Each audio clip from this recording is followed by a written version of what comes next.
Good morning, and thank you everyone for joining us here at the Michigan State Police Post. Today, the Office of the Attorney General and the Alpena County Prosecutor's Office are hosting this press conference to provide information on the status of the investigations involving the disappearance of Bryn Bills and Abby Hill. Because this case is of such high importance for this community, the Attorney General and my office are working together with law enforcement on this investigation. At this time, I'd like to introduce Division Chief of the Criminal Trials and Appeals Division at the Attorney General's Office, Ms. Danielle Hageman Clark. Good morning. Good morning. Assistant Attorney General Gage Wakula. Post Commander and First Lieutenant John Grimshaw. Michigan State Police Detective Anthony Utt. And Detective First Lieutenant Mark Harris, head of the 7th District Special Investigations Section of the Michigan State Police. I would also like to take this moment to thank all the law enforcement members who have given their time, energy, and expertise to this case since the first day of the investigation, and to all those who assisted in developing this case, and particularly those standing here beside me now. The combined efforts of all involved have led us to this announcement today. We'll be taking some questions at the end of the conference. The conference will be followed up with an email as well containing some details released during the conference. At this time, it's my pleasure to introduce Michigan Attorney General, Ms. Dana Nessel, joining us virtually from Lansing. Thank you. Can you all hear me? Yes. Fantastic. Thank you, Prosecutor Krzycki, and thank you, good morning to everyone else. I am Attorney General Dana Nessel, and again, here today in partnership with the Alpena County Prosecutor's Office and Michigan State Police to announce charges in the deaths of 2 local women, Bryn Bills and Abby Hill. Now, it should be noted that these are allegations, as always, and all defendants are presumed innocent until and unless proven guilty in court of law. Bryn, 13-year-old girl, which was brutally murdered. Bryn Bills' killers committed a senseless act and left her family and friends tortured by her disappearance and death.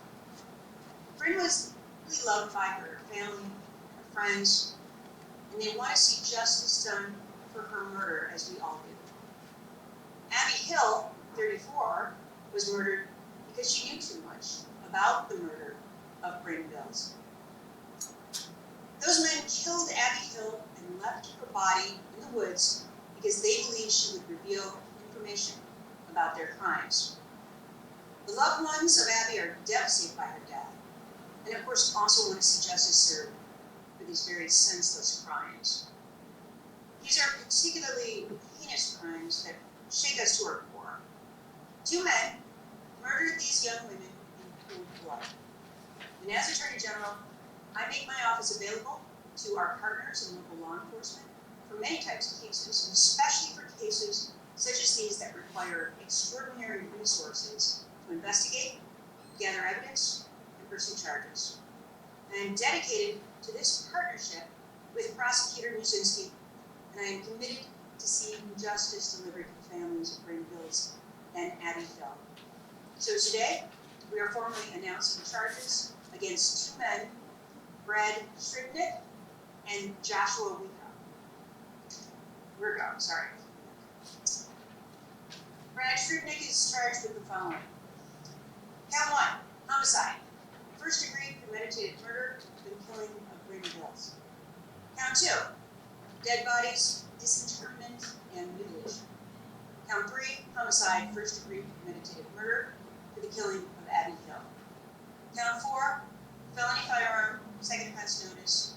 Count 5, felon in possession of a firearm, and with that also a habitual 4th offense notice. With Joshua Wirgo, he's charged with the following. Count 1, dead bodies, disinterment, and mutilation. Count 2, accessory after the fact. Count 3, homicide, first degree, premeditated murder of Abby Hill. Count 4, felon in possession of a firearm. Count 5, felony firearm, second offense. And he has a habitual offense notice attached to those charges as well. The Michigan State Police began conducting a criminal investigation into the reported disappearance of Bryn Bills in August 2021. During the course of that investigation, it was learned that Abby Hill was the last person to have seen Bryn alive. Facebook Messenger and eyewitness testimony both support that Bryn Bills was picked up by Hill in the early morning hours of August 2nd, 2021.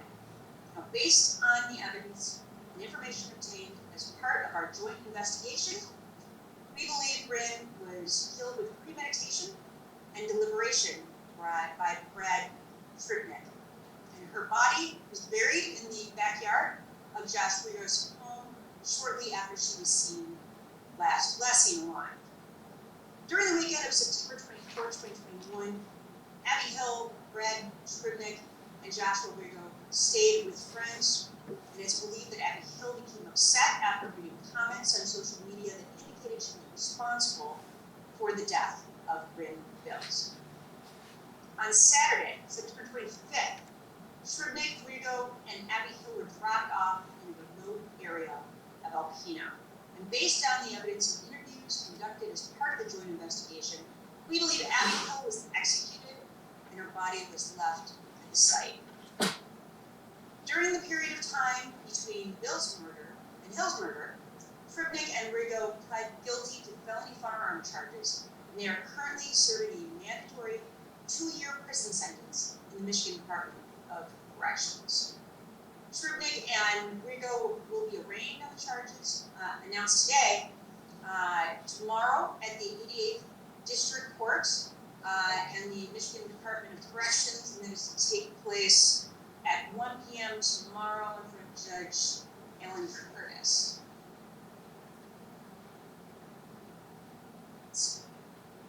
Scribnick and Rigo, pardon me. So I would like to, firstly, I would like to thank Prosecutor Muszynski for her partnership in prosecuting these cases and working to deliver justice to the families of the victims. And I'd also like to thank the Michigan State Police for their work in investigating these crimes and helping to bring charges against these men. And I want to specifically recognize the following individuals. First Lieutenant John Grimshaw, Lieutenant Mark Harris, Detective Sergeant Anthony Udd, and Detective Sergeant James Lively. I'd also like to thank my staff from the Department of Attorney General, Assistant Attorney General Danielle Hackett-Clark, who's the Chief of our Criminal Trials and Appeals Division, and Assistant AG Gage Wakula, Criminal Trials and Appeals Division. Now I realize that there are those who would like to have seen these charges brought sooner, but it is our duty to investigate and prosecute these cases by following the evidence and pursuing all information to its conclusion. Now, I also know there are those who want to know more details about these murders, but because this is an open case, we are limited in the details that we can share. The public will learn more about this case as detailed information about the crimes is revealed through the court process. Now, all of us gathered here today, some of us in person and some of us virtually, know that charging these two men is likely very little comfort to the families who have been waiting for over a year to find out what happened to Bryn and Abby. But we hope that it helps the process of closure and healing begin. There is no charge, there's no punishment that will alleviate the grief felt by the families and loved ones of these two women, but we are committed to holding responsible their killers, and we will exhaust all resources to see that justice is delivered. Thank you, Attorney General. I think we'll go back to the room for the first question. Okay, so we are entertaining questions mostly, or first, I should say, from the individuals in the room. Ms. Riddle, do you have any questions for us? Oh, I have a lot of questions.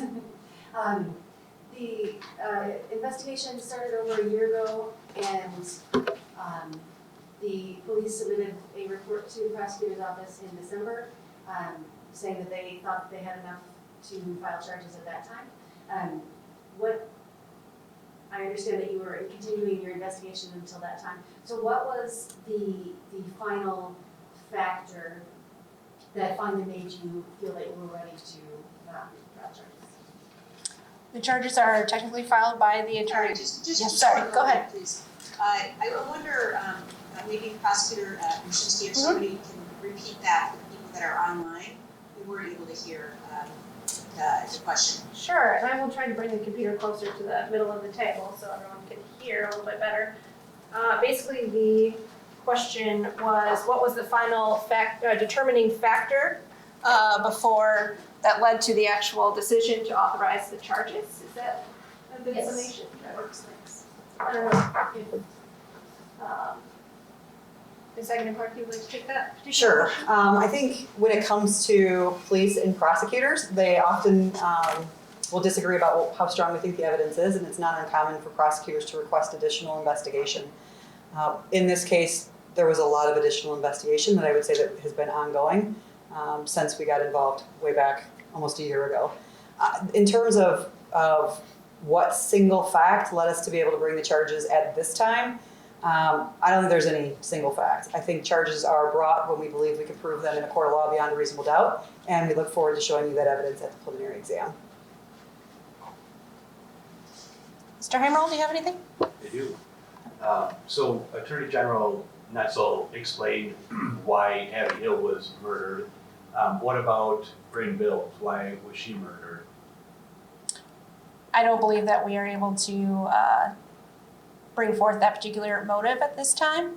But as Ms. Eggeman-Clark indicated, I believe that more details will obviously come forward at the preliminary examination stage. Killed me. Can you explain what the relationship was between these four people? Because there's lots of rumors out there on how they knew each other, who was dating who, if anybody was dating anybody. I mean, can you explain the relationship? I know that Shrebnik and Wergo are friends, but how does Abby and Bryn fit into that? Yeah, so I think from what I've heard, the question that you first asked was, this last question was, what's the relationship between the parties, between Ms. Bills and Wergo and Shrebnik and Hill? Yes. I'm not necessarily certain that we want to get into all of the facts. I think that we, as prosecutors, are only allowed to put out so much information, and unfortunately, all of that will come out at the preliminary exam. And then, I'm sorry, your first question was? A motive in the. A motive. As it relates to motive, that's another one of those things that I think will come out at the preliminary exam. And the motive behind Bills' killing, unfortunately, we just can't share that with you at this time. Anyone else in the room? Okay, No, that's fine. okay, Ms. Riddle? The autopsies, what did they reveal as the cause of death? You'll have to refer to the preliminary examination for those details as well. So for those listening on Zoom, the question was, what is the cause of death for each of these young ladies? And again, I think it's a question that will come forth at the preliminary exam.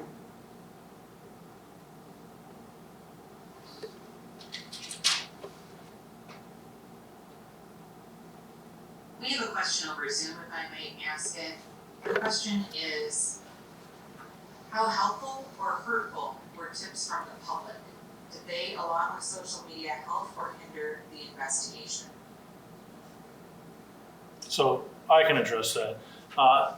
Tips are always important, and no matter how insignificant someone thinks a tip is, we always want all of them, because some of that can turn into something much bigger that leads us in another direction in the investigation or helps us identify some additional evidence that we may not have had. So the public is always important to us, and any kind of tips we can get from them are very useful to us.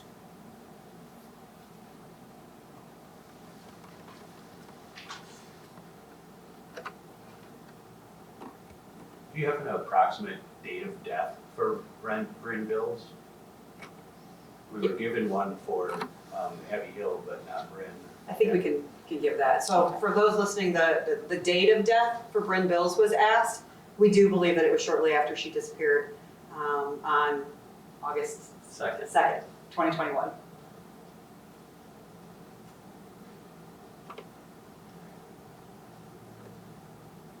the clarification on the charges, so the charges come from the Attorney General's office, not from local prosecutor's office, am I correct on that? Yeah, so the question is, where do the charges stem from? We technically typed them up, but again, this is a joint investigation and it's a joint prosecution, and so we saw input from our local partners at MSP as well as from Prosecutor Mashinsky. But the paperwork was typed by our office, and it's got my signature on it. So then who will actually be doing the prosecutorial work and appearing in courtroom? Of the three of us that you see here today. So the question is, who will be actually prosecuting this case? So boots on the ground will be myself, Gage, and Ms. Mashinsky.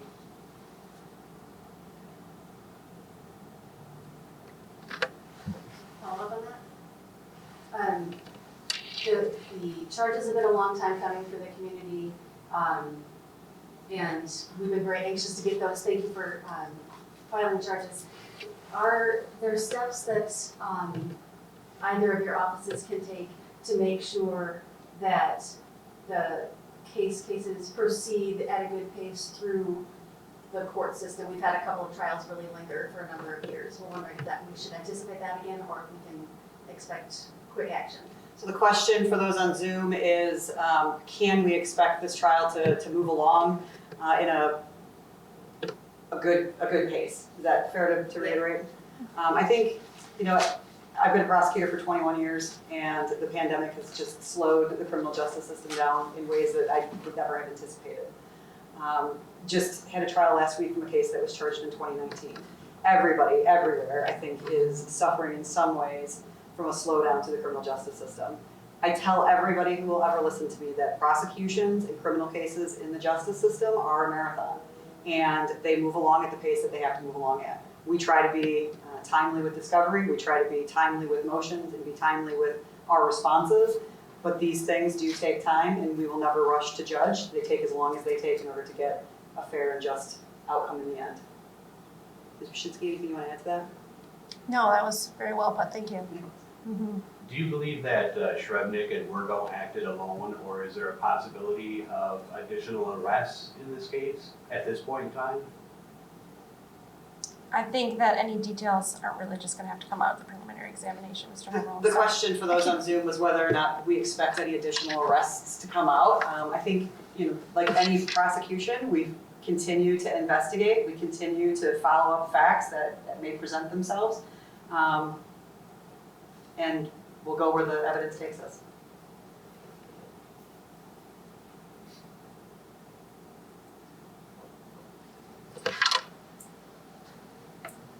Question about whether you could email a copy of the Amber McCann, is it possible to have a copy of the complaint emailed out, or is that something that I know sometimes we do post them on the website, but is that something that can be made available to folks? I can work with you to facilitate that afterward. Were there any additional questions online before we answer some more here in the room? No? Okay. Were there any additional questions from Zoom?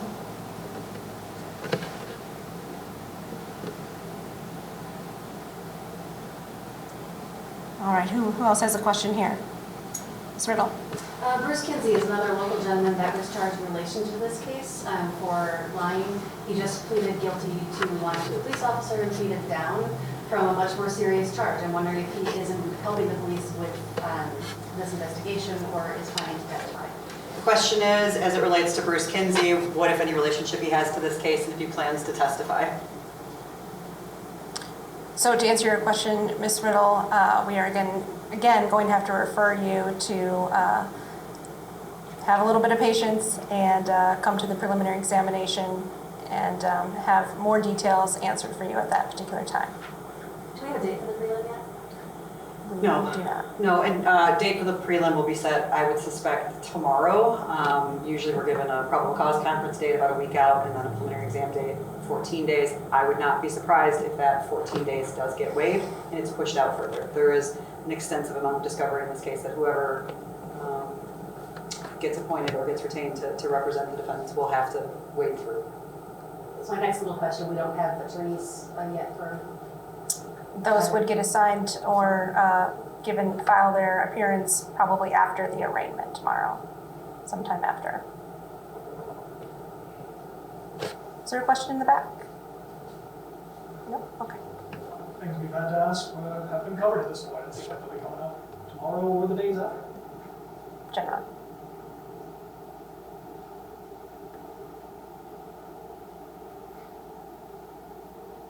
I suspect I know your answer, but are police releasing how long? You've said that you believe that Ms. Bills was killed shortly after she last was seen. Are police releasing how long they believe she was buried? I don't think that we are releasing that information. Sorry. Not at this time.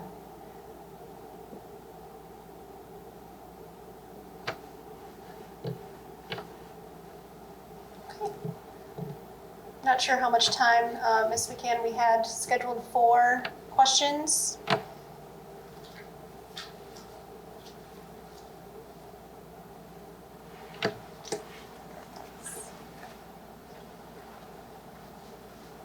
And are there any more questions?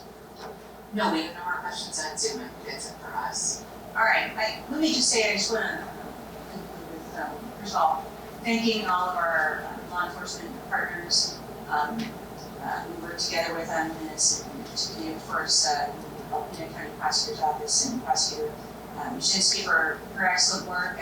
We always appreciate the opportunity to partner with county prosecutors and local law enforcement, especially on complex cases that involve a great deal of resources.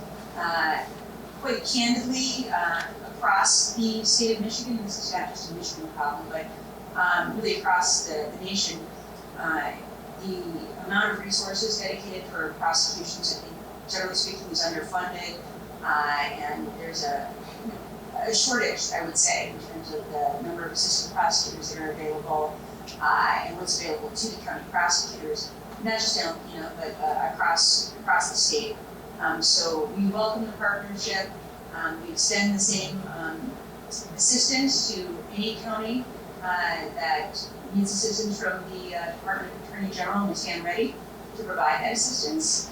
And just want to thank again our law enforcement partners for all of their hard work and dedication in working cooperatively so that we can see this case, when I say to its conclusion, from the standpoint of us having issued charges for today.